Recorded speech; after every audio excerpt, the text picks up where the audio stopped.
Anniversary, second anniversary ni Biansi sa Kalingap. Kuya, so... Bakit nandito ka late ka na naman? Kuya, pasensya na, nagtatadog kasi talaga ako. Ayan, so, tawag dyan. Buti nandito ka. Oo, kuya. Kasi Babawi ako ngayon. balita sa kanila. Ano, kuya? Basta, kunin mo yung bag ko. Kunin yung bag ko. Anong kay Beshi? Kay Beshi na, kay Beshi yung bag ko. So, ayan, Biansi, Eds. Congrats at 2 taon sa Kalingap. Especially kay Biansi. Eds naman kasi 5 taon na to sa Kalingap. Veterano na to. May gusto lang din akong i-announce at inutos lang dito sa akin nila Sir June, chairman natin ng Velvet Box. Kasi merong di ba?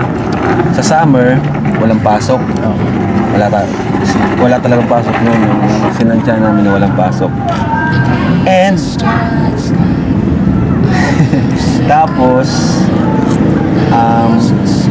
kayo yung naisipan namin na isama sa Korea. Ay, wow! Paano ako? Paano ako? Paano Sa ako? Korea. Kasama Velvet Box. Paano ako? Ako, si Jack. Yan. And ang Elsie. Opa! Opa! Sila kasi yung napili ng Velvet Box. Sarang eh. At sakto yun, bakasyon yan. So, Uy, bakasot? Oo. Di ka kasama, ano ka ba? Uy, passport. Kasama ka lang sa pag, impake. Kasama ka sa impake sa pag alis, di ka kasama. Kuya? So yun, ito ay sponsor ng Velvet Box. Thank you po. And kayo rin yung naisip ko kasi siyempre yung Jomcar, ilang travel na yung mangyayari sa kanila ngayong taon. So give chance naman sa others, di ba? Kaya yun, maganda yun, exciting yun. Oo pa yun. Malamig pati yun. And Kamsahamnida. And syempre, Sarang heyo. ibigay ako kay Biansi allowance ni Biansi. Wow. Biansi allowance mo, 5,000 Thank you po, Kuya Rab.